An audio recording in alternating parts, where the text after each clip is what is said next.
Good morning, friends. Good morning. Hi, everyone. Feeling good about day two? Let me tell you, you're representing very, very well. So thanks so much for being here today. You know, one of the most powerful elements of the Under the Net film, how many people have seen that film? Wow, that's awesome. That's awesome. Well, one of the most important elements of our Under the Net film is the film's ability to capture the challenges faced every day by people living as refugees, and the incredible work that's being done by our partners with the UNHCR, which is the UN Refugee Agency. Today, we're so honored to be joined by two people who will help shed further light on the story of modern refugees.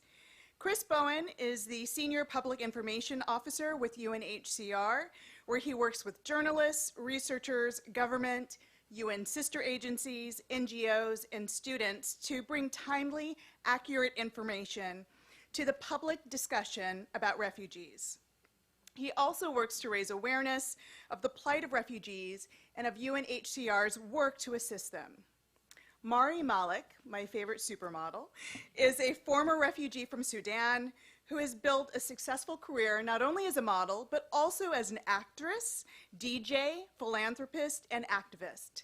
And also, if you can keep a secret, as a birthday girl today. Through her organization, Stand for Education, Mari is committed to educating and empowering underserved children around the world, particularly in her home country of South Sudan.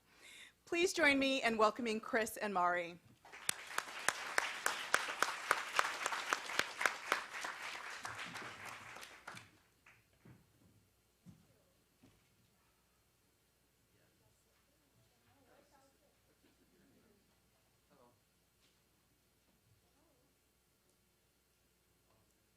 Oh, we here? Yes. Good morning. I like that introduction, bringing timely and accurate information to the public about refugees. That's quite a challenge these days, to just get over people's preconceptions about them and in this environment. The purpose of our session here this morning is to try to put more of a human face on the refugee story, the refugee experience in the world. My name is Chris Boian. I work for the United Nations Refugee Agency here in Washington, D.C.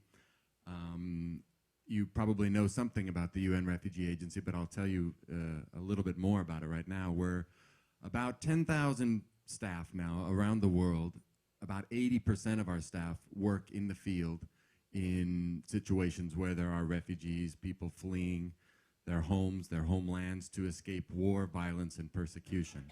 And as you probably know, there are today more forcibly displaced people in the world than at any time on record. Last year, I believe we were saying more forcibly displaced people than at any time since World War II. But the numbers continue to rise, and this is for a number of different reasons. The numbers of conflicts in the world continue to grow, but more importantly, that the kinds of conflicts are morphing, are changing all the time, and the kinds of circumstances that people are being forced to flee in the world are changing, are becoming, in many circumstances, more intractable, not being resolved quickly at all. The average time that refugees spend as refugees now is 17 years.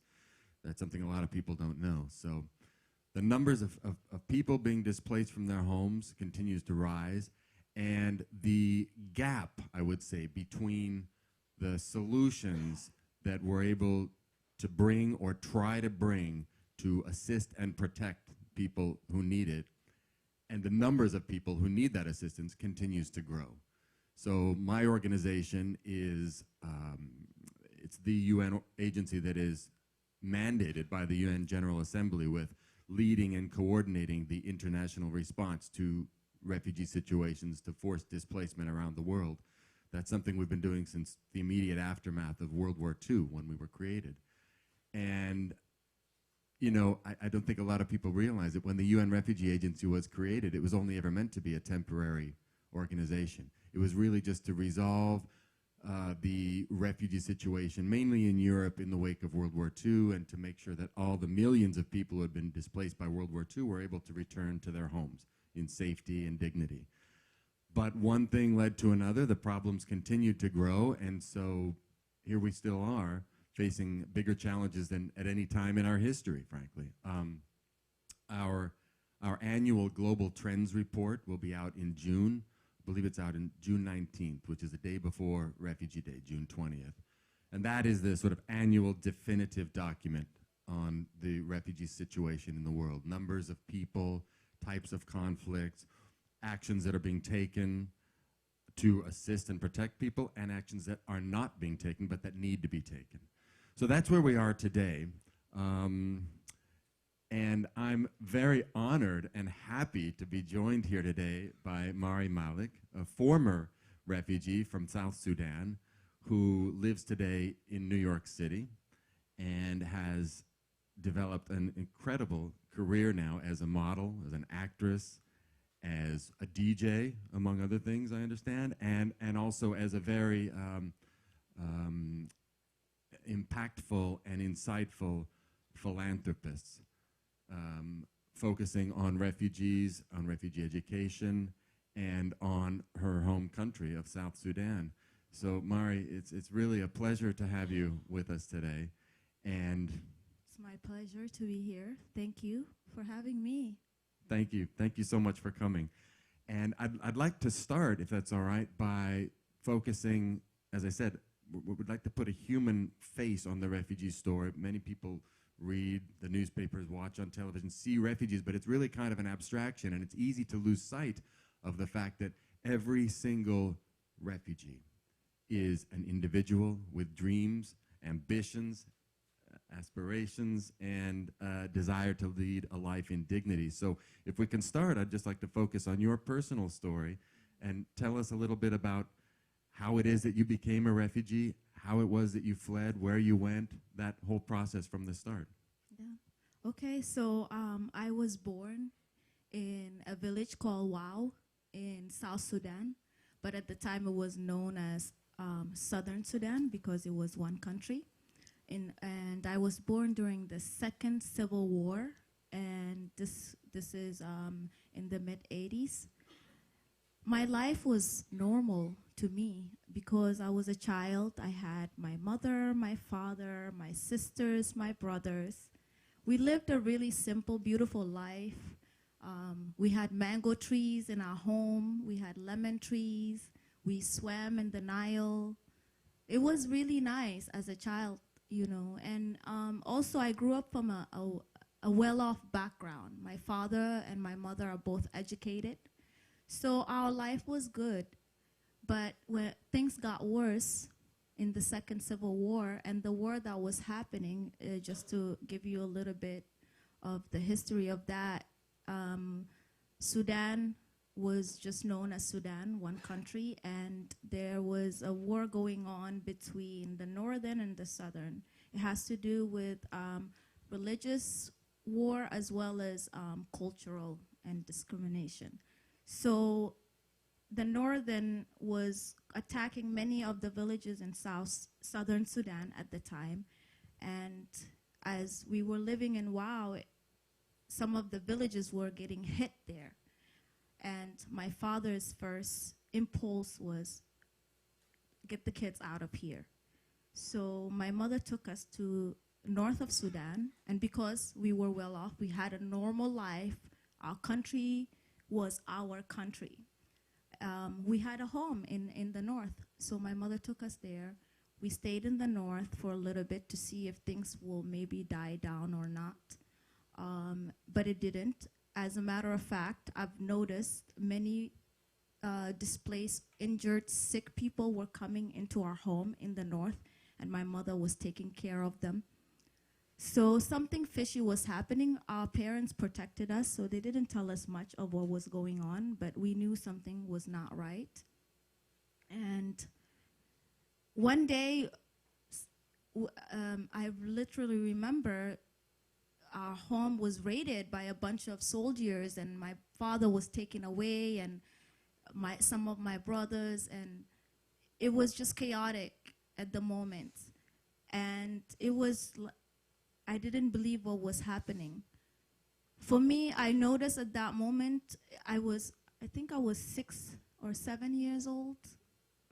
I noticed at that moment that I really wasn't appreciating my childhood. I was more so such a worried child. All of the time, my heart was constantly beating, beating, beating, you know. But we still managed to stay a little bit, and then within a few months from there, I don't remember the time frames, but my mother decided that this is no longer a good place for me or my daughters to be here. I come from a very, very large family. My mother is my dad's third wife. She was taking care of all of his other children. So when we went to Khartoum to live there, she took all of the other children too. My father came back, but it became so tough for her. She was also married at a young age as a teenager. So her priority was to now become a woman and on survival mode, and her job was to make sure her daughters are safe. And so she took us out of the country. She managed to escape with us one way or the other. She's very fierce. You know, she finds her way all the time, no matter what. So she took us out of the country. We took a boat and several weird different routes to go into Egypt. And so at the time, what was happening is you, as a refugee, you can either escape. If you're close to the south, you can escape to Kenya. Or if you're closer to the north, you can escape to Egypt. So we were closer to the north. Our route was to go to Egypt. So we went to Egypt. So it was myself, my mother, and my two sisters now. No more big family. No more going. My father used to rent a bus for all of us, all of his children on Christmas and holidays, so the bus can take us all out. No more of that. Now it's just my mom and my three sisters. My whole big family is separated, and we don't know what's happening to the rest. And that was our new life in Egypt. My mother applied for asylum, so now we left our beautiful home and the life we were living. Now we start in a slum refugee area in Egypt.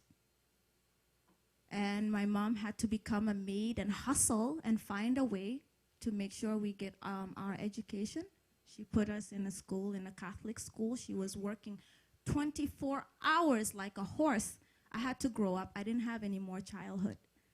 At the age of 9 and 10, I had to become my mother's right-hand woman, take care of my younger sisters and brothers, take them to school, dress them up, cook. She worked night and day for us to get out of the refugee slums and the area so that we can go to school and so that her children can still have hope for the life that they always known. And 4 years from there, we finally got the lottery. The refugees have to wait. When you apply for asylum, you get a lottery, and it's just chosen out of nowhere, and you get to leave the country and come to United States or go to Europe. We got, after 4 years of living in refugee slums and trying to better our lives and start a new life, we got the lottery and we were granted refugee status and came to the United States and we were sponsored into Newark, New Jersey. Never have anybody been so thrilled to be in Newark, New Jersey. Yes, we were excited. Well, it's fascinating listening to you describe this, and this is the process you describe of resettlement from Egypt, the first country you reached that had relative safety for you, although your life was very different there, then being resettled to a third country, whether it be the United States or any of the other 30 or so countries that admit refugees for resettlement, is extremely rare. As we know, fewer than 1% of all refugees actually, get it's this like a opportunity. wave, right? The one thing that people don't understand is that they think that all refugees goes to the United States or Europe. But before that, a lot of refugees escape to like nearby countries. You know, Kenya, Ethiopia, for example, for myself. For South Sudan, Kenya, Ethiopia, Egypt. Those were the nearby places. So that was the nearest place we could escape. Was it better? Not really, but definitely better than being in South Sudan at the time. I imagine it's better than being in a situation where soldiers are raiding your home in the middle of the night. Exactly. Well, so you and your family were among the few extraordinarily fortunate people who had the opportunity to be resettled then to another third safe country and to begin rebuilding a life. Can you tell us a little bit about some of the challenges that you faced in arriving in Newark? How that process went? First, describe how it went. You got on the plane in Cairo, I suppose, and flew somehow and got to Newark. Tell us a little bit about the process of arriving in the United States and some of the challenges you and your family faced in starting a new life in a new country.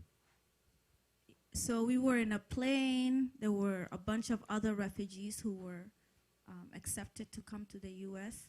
And we ended up in the airport, Newark, New Jersey. Super cold. It was October, I think, 1997, I would say. Yeah, super cold. We came in with, we thought we were cute, you know. We wore like our denim stuff, trying to fit in with the United States.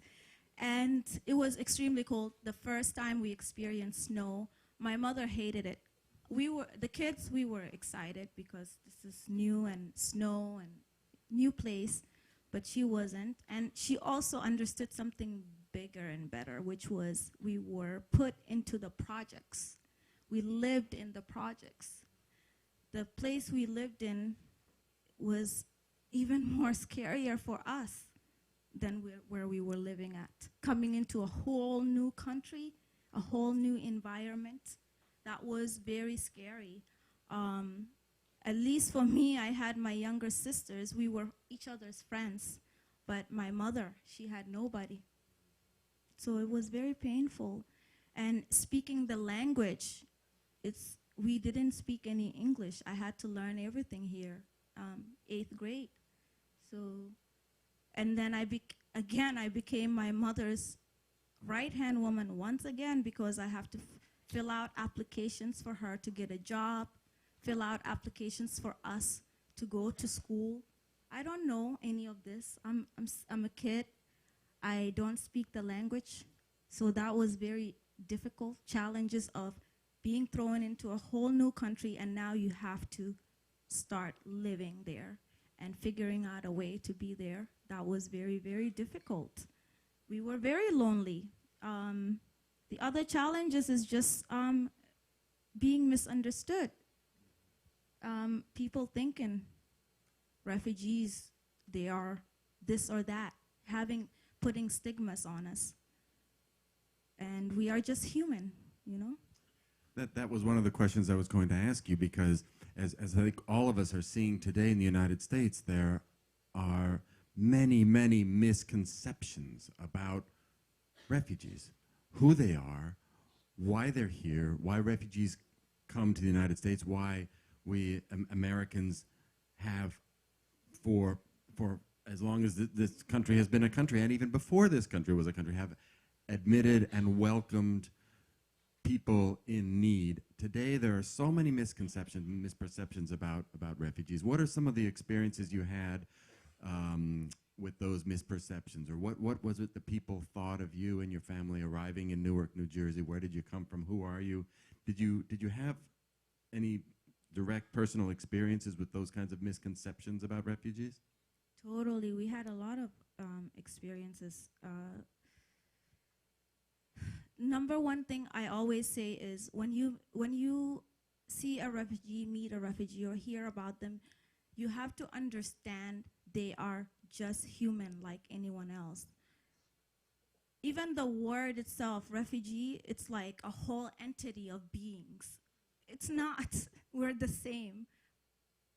And many of us, I'm sure there's people here who are refugees or immigrants, it's the same type of situation we are all going through. So that's one thing, is that we are dangerous, we may be not good for the society, We are freeloaders. It's absolutely false. We are not. Refugees are some of the most resilient and innovative people you will ever meet. Hello, look at me. I'm sitting in front of you.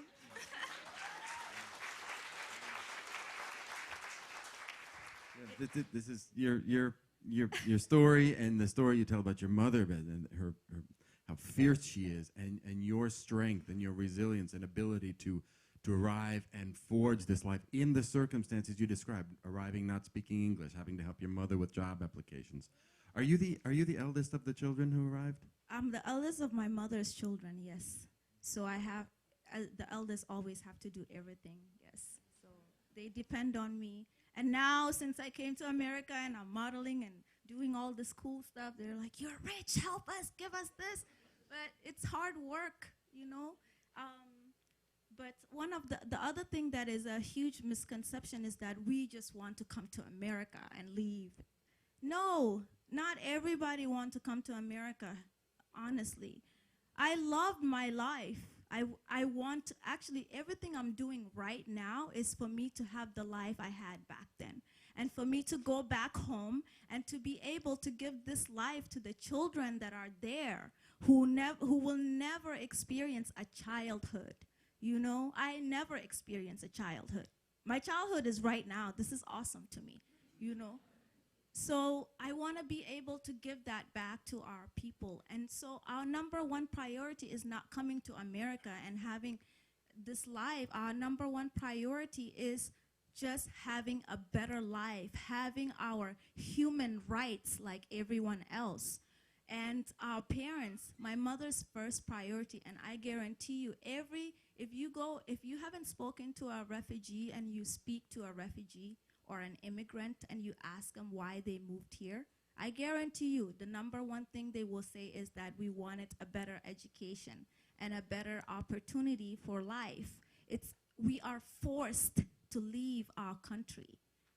It's not because we have chosen to. And it's hard for me to just continue having this beautiful life that I have here, and I'm so fortunate, and forget about the refugees that are back home who cannot speak. South Sudan faces the worst refugee crisis in the world. It's number one Africa's refugee crisis, and it's the third in the world refugee crisis, and it's the least paid attention to.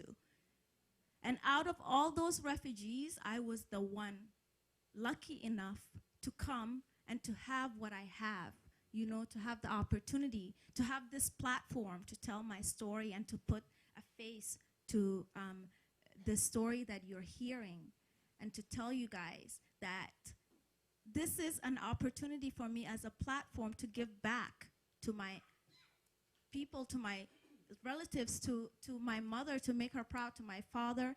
And everything that I'm doing now is because I have been giving that platform, you know. So we are just human.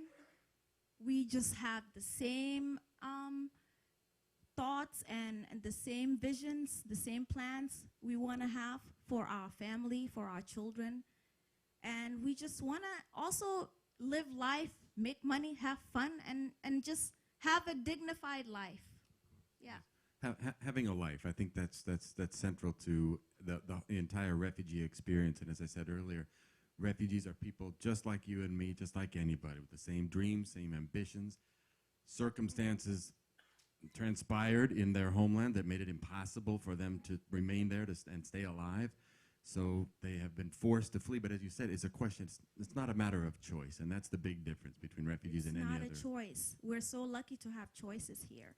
There, it's not a choice. Not a choice. Mari, can you tell us a little bit about now that you're in the United States? You've talked a little bit about the career you have. Tell us a little bit about the work that you're doing now to give back, and especially to give back to children in South Sudan and elsewhere. Of course, yeah. So as I came to the USA, I was scouted to be a model, and I didn't know what modeling was, but I came to New York to try it out. It was amazing. Taking pictures, traveling the world. But it wasn't all easy, very superficial, and you can get lost.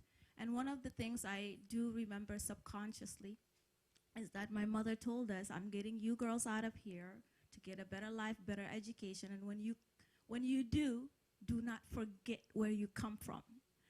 And I never forgotten where I come from. Everything I live, eat, breathe is because of where I come from. So the modeling have been a blessing for me, and acting and DJing, for me to create a platform to raise awareness for South Sudan, for children, for education and empowering women, because South Sudan women are very, very, very mistreated, and there is a huge, huge gender inequality going on. So I wanted to be a woman that is speaking for my country. I didn't want to just be a beautiful face on a cover of a magazine. That doesn't do it for me. You know, I have a purpose. We all do. And I wanted to use my purpose and my platform versus letting my platform use me. So, yes, and each and everyone can do this. It's not just industry people or entertainment people. If you work in an office 9 to 5, you still have a platform. You know, if you work as a doctor, you have a platform. We all do have a platform, and we have a purpose to make a change. And it's not being rich or having money to make a change. It's literally making small choices to help the person next to you, to know what is happening around you, your world, and to understand your own awareness as a being. Why are you here? And I understood why I'm here. I understood why I even somehow ended up in modeling. Is for me to use my face and my voice and to speak for the voiceless back home. So I started my nonprofit organization, and I realized that people that are helping organizations in development world, or even just individuals, that it's very important to understand the needs of who you are helping directly from them. I worked with several different organizations, big and small, and I noticed is a lot of other people speaking on behalf of refugees or whoever that they're helping that haven't experienced that. And I also noticed is a ton of temporary help going. One thing that saved me and helped me understand what I need to do is reading. Reading saved my life, you know? It made me understand who I am, what I can do, what is right, what is wrong, and what are my rights. So I wanted to start an organization that helped in sustainable and lasting ways. I'm tired of seeing South Sudan going through this for over 4 decades, you know. My parents probably were born during a war too. I'm tired of seeing this, and I'm tired of seeing children in South Sudan who are so strong, so resilient. You will see an 8-year-old dragging water and huge, or just trying to work like an adult, doing more work than we would do here, and they have no education because their childhood have been stripped off, and they just wish someone will give them the chance to be able to color a book, to read their ABCs for once, to swing on a playground, to write, and to read. So this is why I started my nonprofit, Stand for Education. And education to me doesn't mean academical and being a PhD or whatever. It means an experience. Education means experience. Having an enlightenment, an idea, and identifying yourself and your surroundings and your awareness. So this is why I started the nonprofit. So far, we have helped thousands of children in South Sudan. We have a school, Malek Primary School. We are helping 600 students there. We help with school supplies, educational tools. We help girls with menstrual products and menstrual health and hygiene management. One of the other things, the bigger goals, we have short-term and long-term goals. The other goals are, the long-term goals is to build quality and educational academical buildings so that the kids in that country can go to schools in their country and have a quality education in their country. So we're working with the ministers of education to see how we can better that situation. And we're also, most importantly, because I'm an awesome artist and I love to use creativity, is to use, to bring arts into the lives of refugees, into refugee camps, into war-torn places, and even regular life. Art is very important, and especially when you are traumatized. With refugees, you can experience mental illnesses and trauma.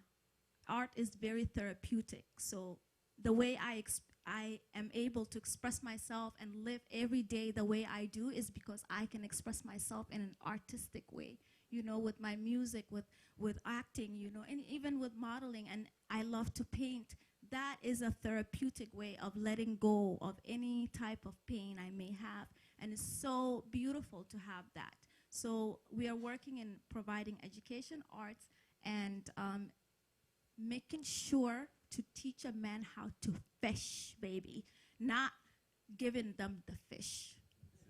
Yes, that's brilliant. That's so well put. So well put. I mean, there's nothing I can say that's going to be any more powerful than that. But something you said struck me, and when we were talking earlier as well, and just now, when you said reading saved my life. This is one of the things that my organization faces around the world as well. Obviously, in refugee emergency situations, the first order of business is food, water, shelter, clothing. But education is really no less a vital form of assistance for a human being to help that human being get back on his or her feet, recover his or her life, and become the person that he or she wants to be, and to live in dignity. What is it about education in particular that you feel is so vital for children in particular in terms of recovering their lives and maintaining their sanity and remaining alive? Education is life, okay? First of all, I guarantee none of you guys sitting here are uneducated, right? Raise your hand if you're Hello? uneducated. You are all going to school. You have been provided with access to education. Your parents have given you that, or your society. And this is every child's first experience in life.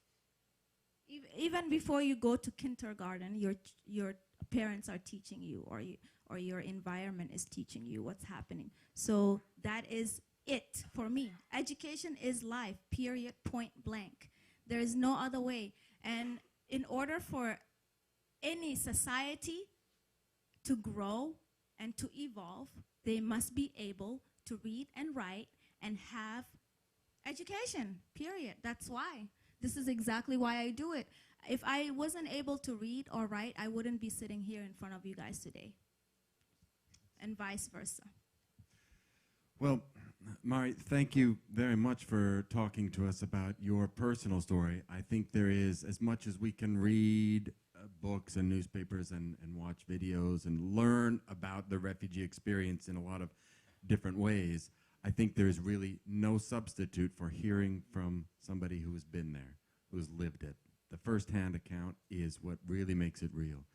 So I think if it's all right with you, we'll take two questions from the participants in the audience, and then we'll wrap up. Okay. Of course. Let's start. I saw back in the back there, I saw you first.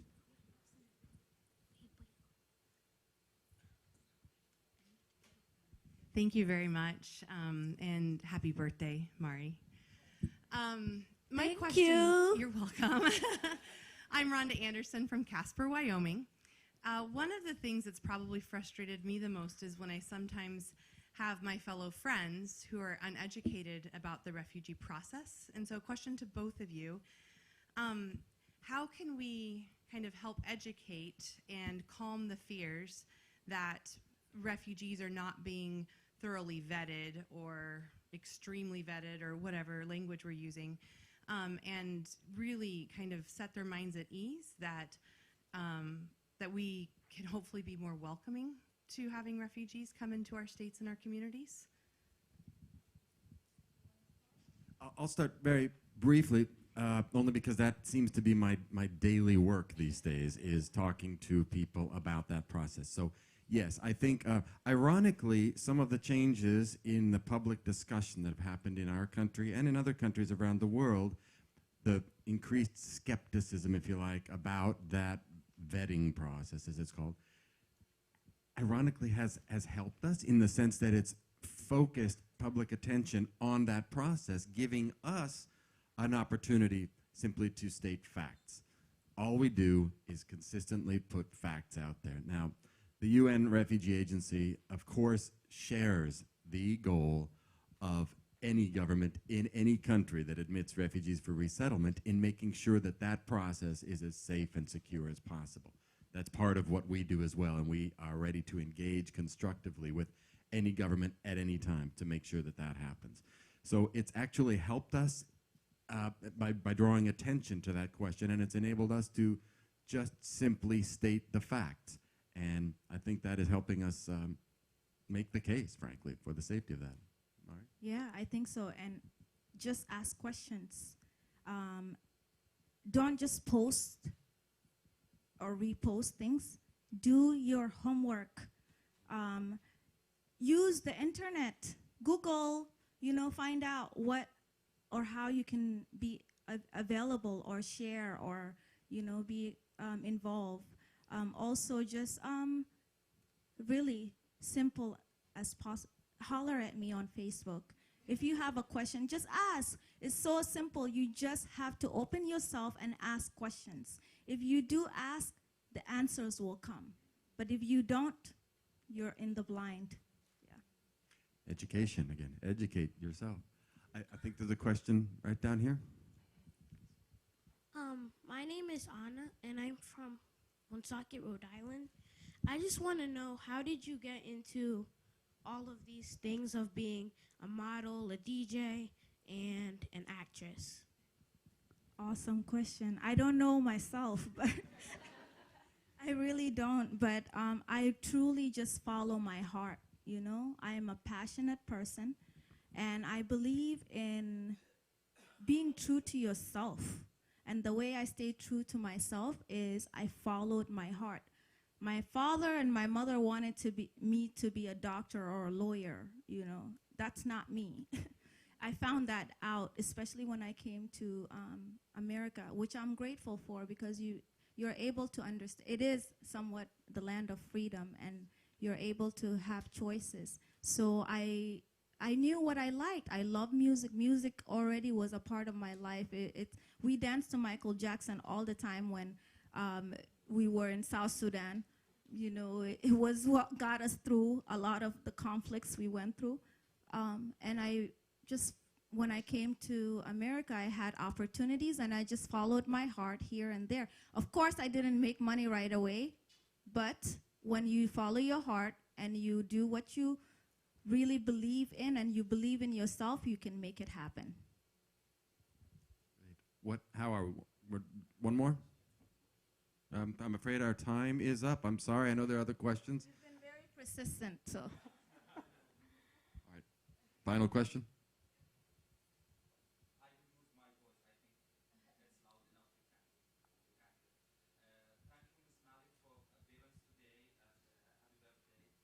Thank you very much.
a very good question, a very logical question. And Syria is not the only example of situations like that. I would just tell you that, first of all, as a UN agency, it is our obligation and part of our mandate to be absolutely neutral in situations. Now, you're not going to make, everybody's not going to be your friend in a situation when your position is to be neutral. But I think the most important aspect of what it is that my organization does is that we're there. We have to be there. And there are people suffering on both sides, or in the case of Syria, on all sides of the front lines. We don't go anywhere without being invited to be there. And for us to be able to go anywhere, from my colleagues in the field, to be able to get to the places where people are in desperate need of life-saving assistance, we are required to go through extensive negotiations with every single party controlling any bit of territory in those areas. We can't get anywhere without those kinds of permissions. Now, do we have ironclad guarantees from every person we meet in the field that every piece of aid that we deliver will reach the people it's intended for? We try to get those. We operate on the basis of those, and we do our best. But I have to tell you that assisting and protecting refugees in the world is not a perfect science. This is the human experience. We are dealing with human beings. We are dealing with very fraught, often very dangerous, very complex situations. My colleagues get into places where others do not and cannot go. And the reason we are able to get to these places is precisely because we operate on the basis of neutrality, impartiality, and purely humanitarian assistance. I can't vouch for what happens to every tent. I can't vouch for what happens to every piece of humanitarian aid. And I'm not saying there aren't circumstances where things go off the rails and they go to places where they shouldn't go. But for the most part, our work is successful. For the most part, we are assisting and protecting and saving lives of human beings, regardless of political affiliation. That's the way we operate. That's the way we have to operate, and that is the basic humanitarian principle on which we operate. Thank you. Thank you.